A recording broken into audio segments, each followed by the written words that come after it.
Muito bem, 1 Coríntios, capítulo 12, versículo 10, continuando com a nossa exposição sobre os dons do Espírito.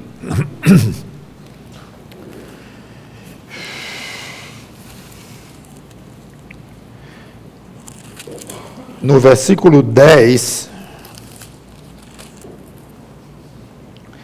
diz, é uma lista, existem 3 ou 4 listas dos dons no Novo Testamento, e talvez não exaustivas, como eu já falei, é difícil até saber quando começa uma lista e termina, já comentei sobre isso, mas essa é uma lista clássica, aqui talvez a maior, a mais detalhada, e nós estamos vendo esta, depois vamos passar para as outras também, eu quero expor todos. Claro que algumas, os dons são repetidos, numa lista ou na outra. Muito bem, então, há outro operações de milagres, já falamos. Há outro, profecia, é o que eu quero comentar hoje. Vamos orar. Obrigado, Senhor Deus, pela Tua palavra, que o Teu Espírito Santo nos ajude neste assunto importante, e às vezes não muito bem compreendido, pela maneira como, creio eu, deveria ser, que seja para a nossa edificação. Em nome do Senhor Jesus Cristo. Amém. O nome profeta, a ideia de profeta, está associada, com razão, na nossa mente, ao Velho Testamento. Então, quando você fala em, diga o profeta da Bíblia, vai ser rápido aqui, Isaías, Jeremias, Ezequiel, e esses que nós conhecemos muito bem, e que alguns fizeram livros enormes, outros livros pequenos, mas foram profetas, e assumimos que eles foram profetas como um ministério de vida. Não vamos poder provar isso em cada caso, mas pelo menos não fui buscar todos, mas Jeremias se tornou profeta com quantos anos de idade? É uma pegadinha bíblica. Então, posso fazer de púlpito. Menos meses, ele nasceu profeta. Jeremias capítulo 1, versículos 4 e 5.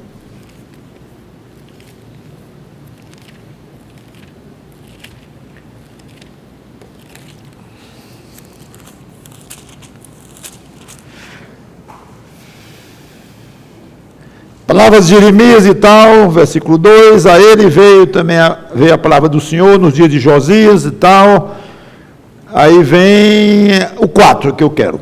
A mim me veio, pois, a palavra do Senhor, dizendo, antes que eu te formasse no ventre materno, eu te conheci. Parênteses, entendam esse conheci como elegi. Não vou explicar agora, mas é interessante isso.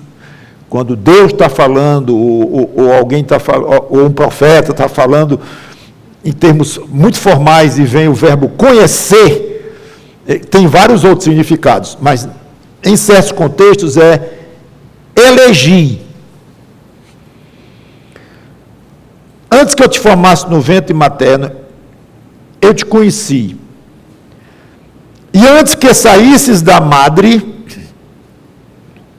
te consagrei. A ideia é que a eleição dele foi antes dele ser concebido e a chamada dele foi depois de concebido e antes de nascer. Eu já estou vendo muitos detalhes aí, mas não é obrigado nos apegarmos tanto assim. Mas é curioso isso. Antes que saísses da madre, te consagrei e te constituí profeta às nações. Jeremias nasceu profeta. Muito, muito curioso. Isaías, há uma dúvida grande, porque Jeremias fala logo no começo, ele explica logo do começo, o ministério dele, quando é que começou e tudo. Isaías ele vai falar no capítulo 6, Vamos lá, e muito conhecida a passagem, conhecidíssima, clássica. E os estudiosos, os eruditos e tal, não sabem muito bem se aqui foi a chamada dele, que ele não é obrigado a ter falado da chamada dele, lá no comecinho, como Jeremias fez, não é obrigado. Resolveu aqui encaixar a chamada dele, ou se ele já tinha a chamada, já era profeta, já estava exercitando o ministério, mas aqui foi algo muito especial, foi uma formalização, ou um momento muito forte no ministério dele, em que ele quis chamar a atenção, que foi a visão que ele teve do trono de Deus e tudo mais. No capítulo 6, versículos 8 a 10, depois disto ouvi a voz do Senhor que dizia: a quem enviarei? E quem há de ir por nós? Disse eu: eis-me aqui, envia-me a mim. A ideia é que ali Isaías está se entregando ao ministério profético. E podia ser mesmo, algo que aconteceu antes de ele começar a escrever o livro dele, não sabemos. Então disse ele: vai e diz a este povo: ouvi e não entendais, vede, mas não percebais. A passagem continua.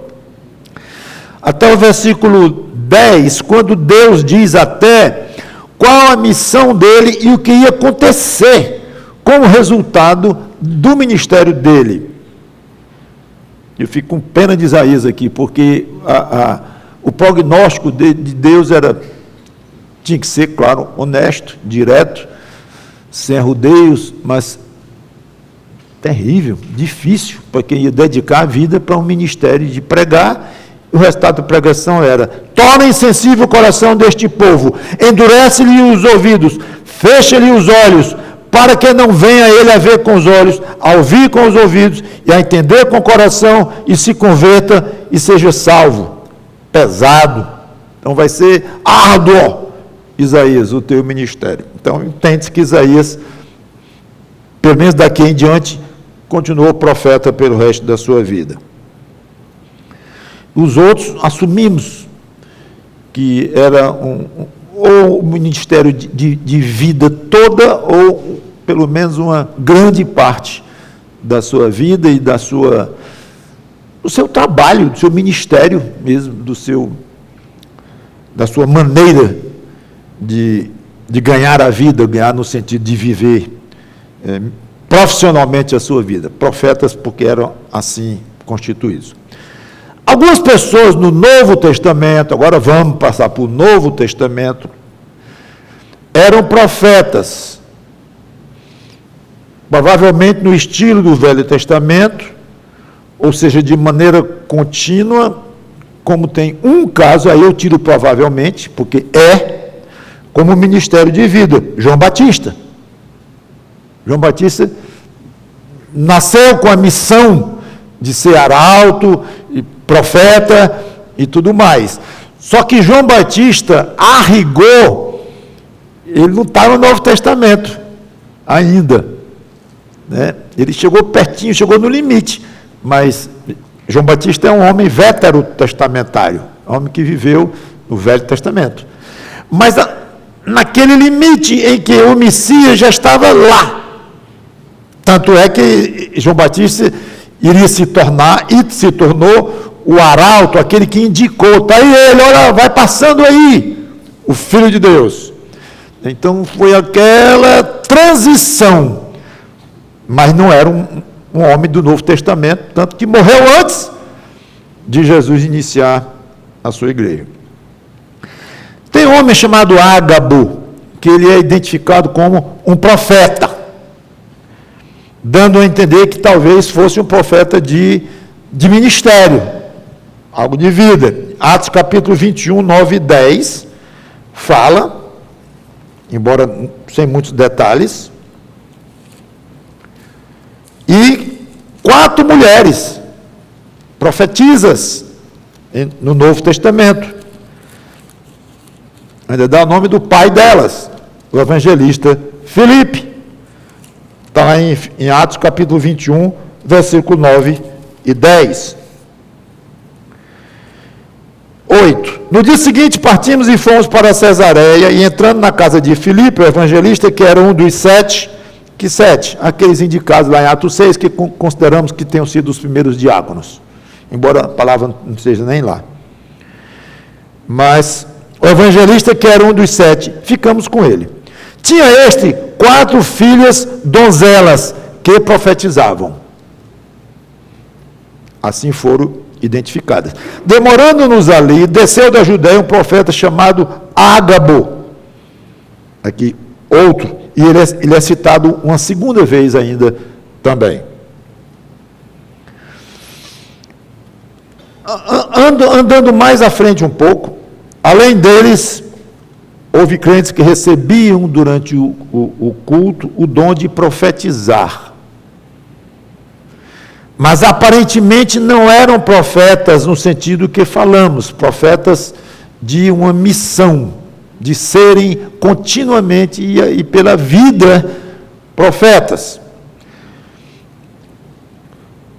No dia de Pentecostes, Pedro, e eu já preguei sobre isso, claro que está lá em Atos 2, Pedro explicou claramente que o dom da profecia foi dado como cumprimento de parte da profecia de Joel, lá no capítulo 2, expliquei isso.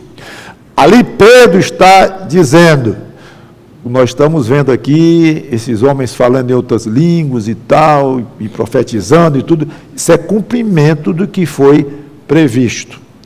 E é curioso até que a profecia de Joel, ela para no meio, e o cumprimento que Pedro está explicando para ali no meio, e o restante da profecia aponta lá para frente. Eu expliquei tudo isso, não é mais o caso. O fato é que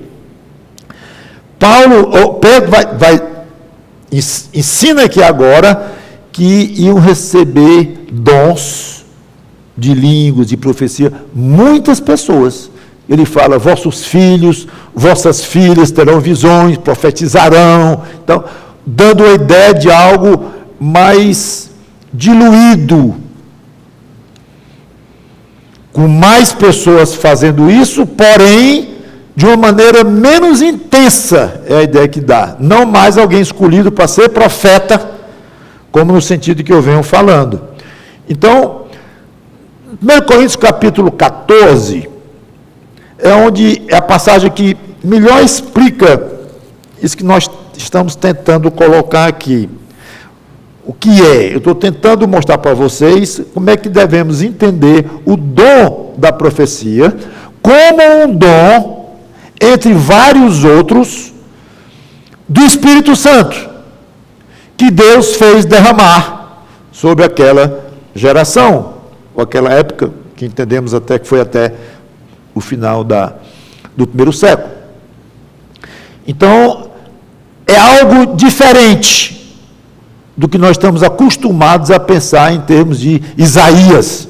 Não teve um Isaías, não teve um Jeremias nos dias do Novo Testamento, apesar de que Paulo, imaginamos, tenha exercitado a profecia ou profecias ao longo da sua vida, era um apóstolo, mas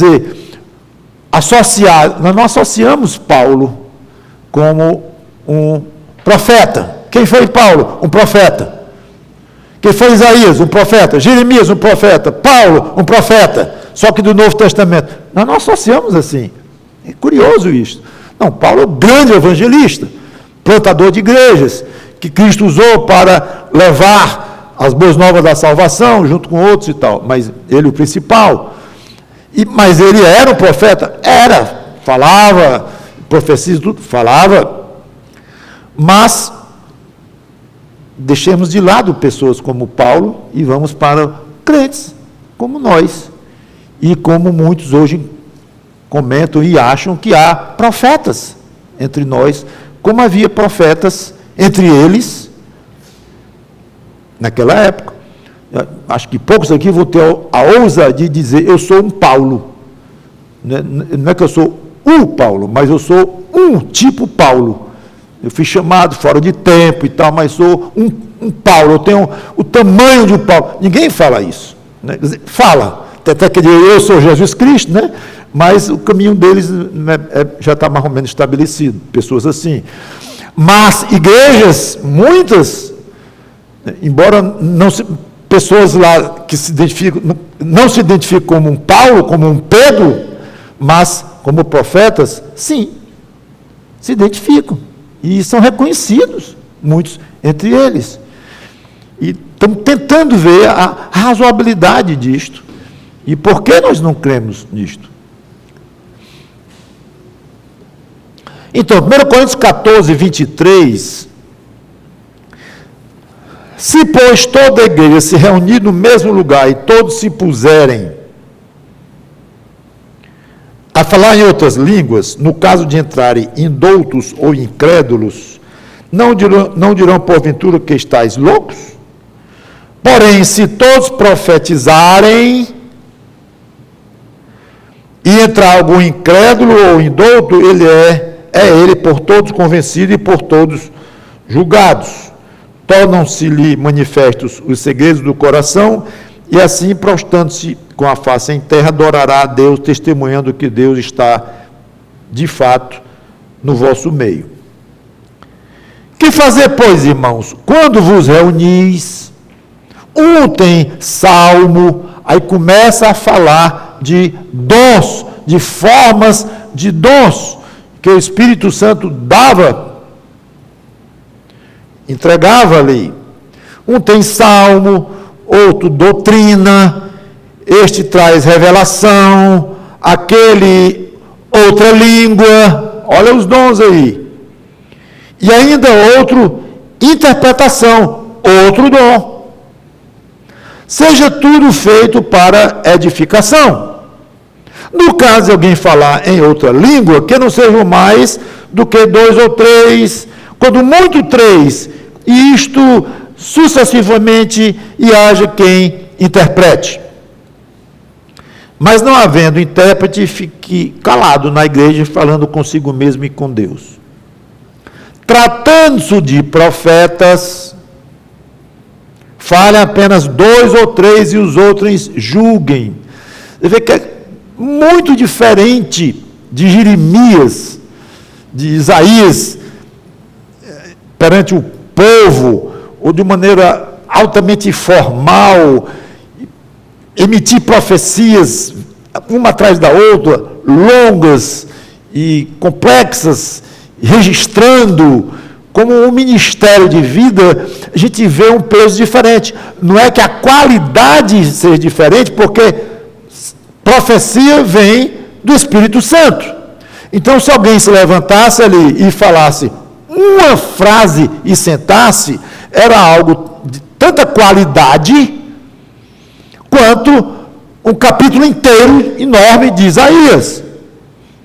Qualitativamente a mesma coisa, porque é um dom legítimo do Espírito Santo, e aquele pessoa sendo de fato falando uma profecia, estava com a palavra de Deus na sua boca. Mas observe, como já falei, tendo profeta, se tiver profeta lá, juntamente com língua, interpretação de línguas, um falando doutrina, a ideia é que é mais um tipo de atividade espiritual dada pelo Espírito Santo para uma, duas, certas pessoas.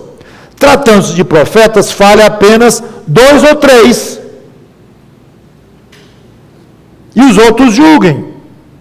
Se, porém, vier revelação a outrem, que esteja assentado, cale-se o primeiro.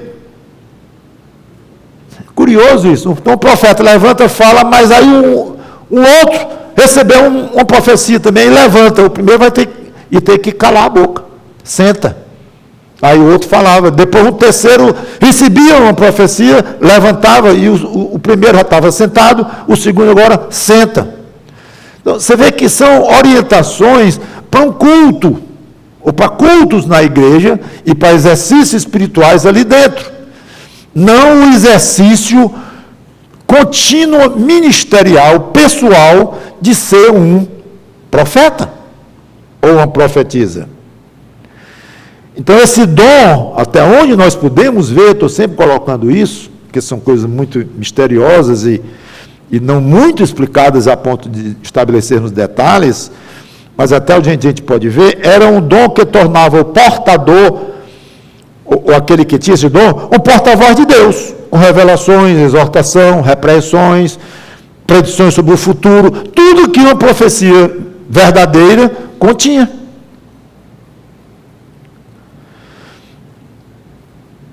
O dom era muito mais importante da profecia do que o de línguas. 1 Coríntios 14, mesmo capítulo onde estamos, de 1 a 5. Eu já li esse versículo antes, e quando eu falar do dom de línguas, não é quando eu falar línguas, gente, é quando eu falar do dom de línguas, entenderam? Nós vamos ver isso de novo. 1 Coríntios 14, de 1 a 5. Segui o amor, e procurai com zelo os dons espirituais, mas principalmente que profetizeis, na época, como dom. Pois quem fala, olha, ele vai comparar o dom da profecia com o dom de línguas. Pois quem fala em outra língua não fala a homens, senão a Deus, visto que ninguém o entende e em espírito fala mistérios. Mas o que profetiza fala aos homens, edificando, exortando e consolando. O que fala em outra língua, a si mesmo se edifica. Mas o que profetiza, edifica a igreja. O tempo todo humilhando o dom de línguas, comparativamente com o dom de profecia. Com o dom de profecia. Não era o ministério de profeta, era o dom de profecia, que eu entendo como diferente num aspecto, igual no outro, como já expliquei. Eu quisera que vós todos falasseis em outras línguas, muito mais, porém, que profetizasseis. Pois quem profetiza é superior ao que fala em outras línguas. Aí colocou aqui uma ressalva, salvo se as interpretar, para que a igreja receba edificação, e a passagem continua. Então, esse dom era muito mais importante que o dom de línguas, que curiosamente, hoje, não é hoje, mas tem sido uma característica, né, principal das igrejas chamadas carismáticas.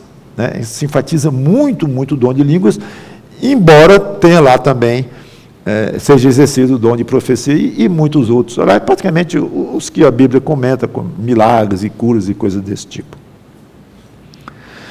Eu quero encerrar com um ponto extremamente importante, que já comentei antes, mas é desses que, se lembrar 10 vezes, ainda é pouco. O dom da profecia, juntamente com o dom de apóstolo, que era um dom, além da condição de ser apóstolo, de ser chamado para ser apóstolo, o apostolado era um dom. Deus, o Espírito Santo transmitia sabedoria, visão espiritual, força, eu não sei exatamente o que, mas o que eu sei é que eram homens extremamente muito selecionados, escolhidos a dedo, especialíssimos, referidos no Apocalipse, com os 12 apóstolos. Então, são homens de um peso muito grande. E Paulo disse que era um dom. Então, o Espírito Santo dotava esses homens com algo para poderem ser chamados de apóstolos. Muito bem. O dom de apóstolo e dom de profecia são os dois únicos dons que nós podemos provar que cessaram. Efésios capítulo 2, versículos 20 a 22. Isso aqui eu estou repetindo, eu já expliquei isso. Mas eu faço questão. Efésios 2, 19 em diante. Assim já não sois estrangeiros e peregrinos, mas concidadãos dos santos e sois da família de Deus, edificados sobre o fundamento dos apóstolos e profetas. 2. Duas características de crentes com relação aos seus dons. O que recebe o dom, que recebia o dom de profecia e que recebeu o dom de apostolado. 2. Sendo ele mesmo Cristo a pedra angular. É o caso de perguntar, mas se eles são fundamentos, Jesus é o quê, né?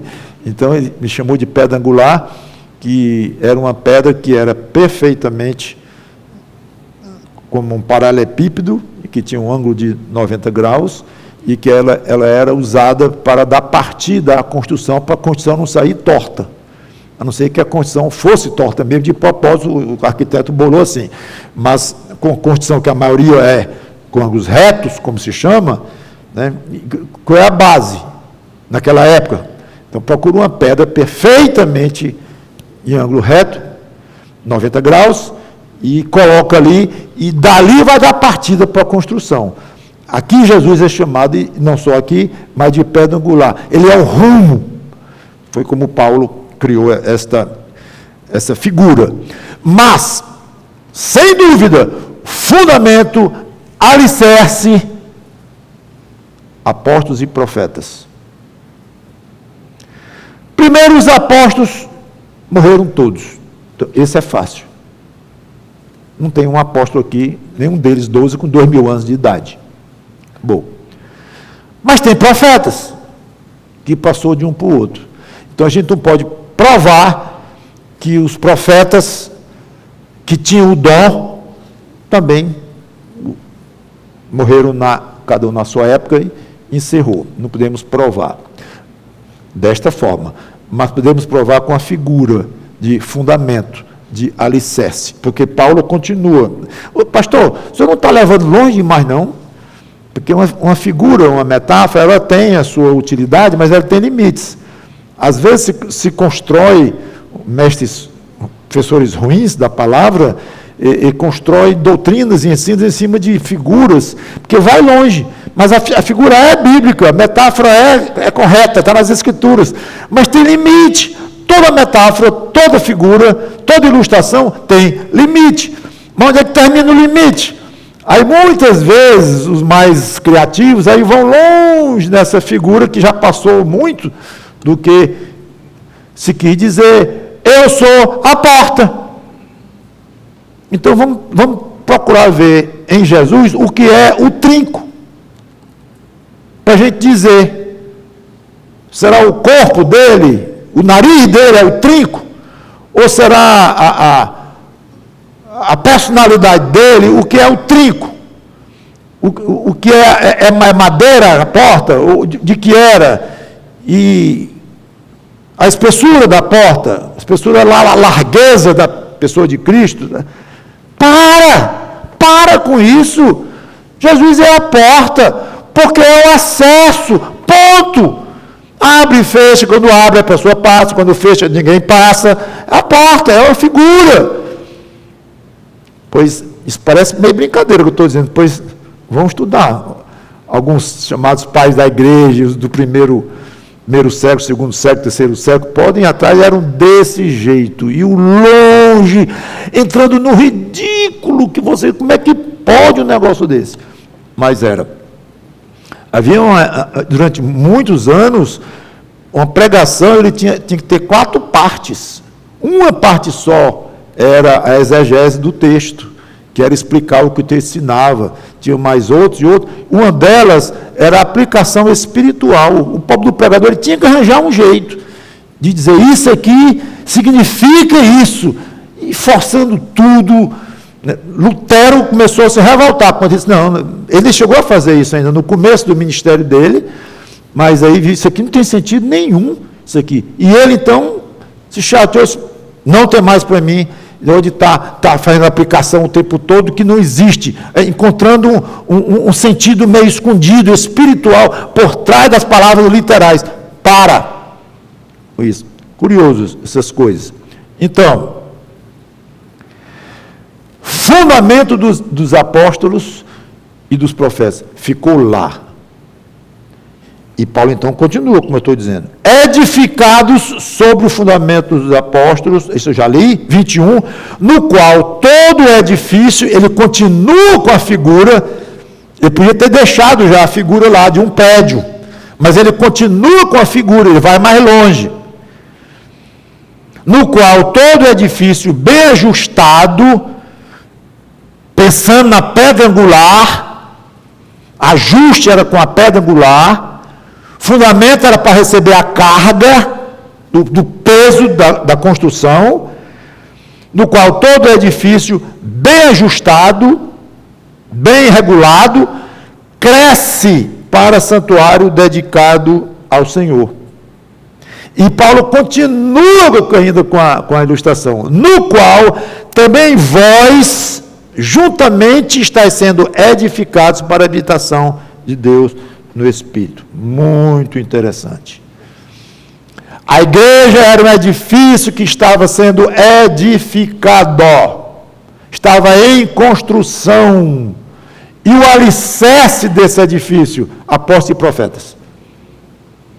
Agora, me mostrem um prédio em que o alicerce foi construído e continua, já vai alto, que é isso aqui, isso é o alicerce. E cadê o prédio? Não, depois, é o alicerce. Ou então misturando alicerce com prédio propriamente dito, elementos da construção. Não existe isso. O fundamento do alicerce é algo bem estabelecido, muito claro, calculado, para aguentar o peso. E para! Ninguém vê, geralmente ninguém vê o alicerce, é enterrado. Dizem que político não tolera obra enterrada, porque não dá voto, ninguém vê, né?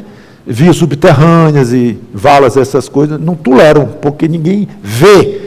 Então, o pobre do construtor sabe. O nosso alicerce aqui foi uma coisa, era construindo e a lágrima rolando aqui. Né? Esse muro aqui atrás, são 7 ou 8 metros, estacas, que tem aqui atrás. Você não pode imaginar o dinheiro que tem aqui, jogado. A gente vê só o muro, mas embaixo do muro tem estacas enormes, caríssimas.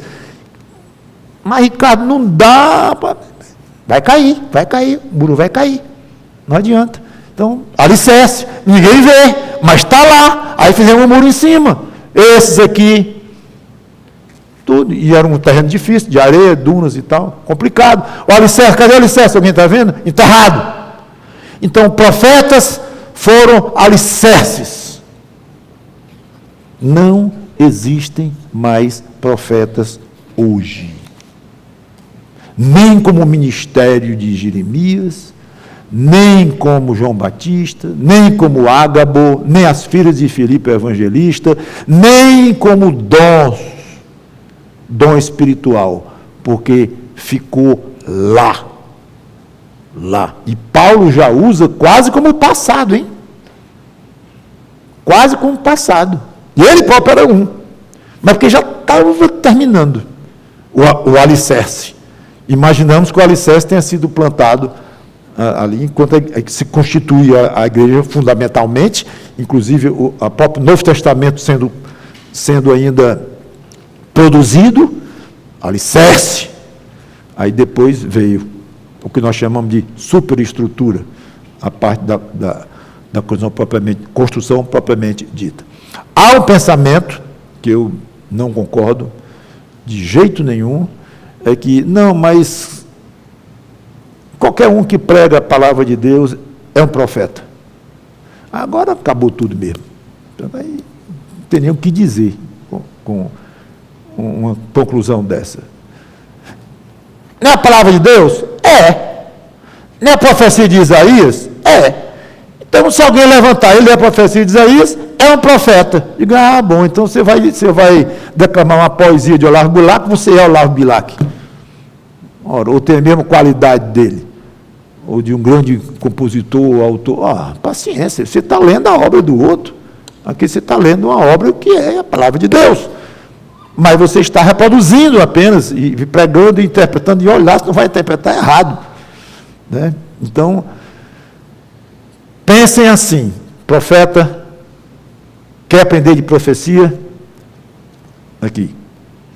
Não pensem que algum de nós aqui tem o dom da profecia, porque não tem.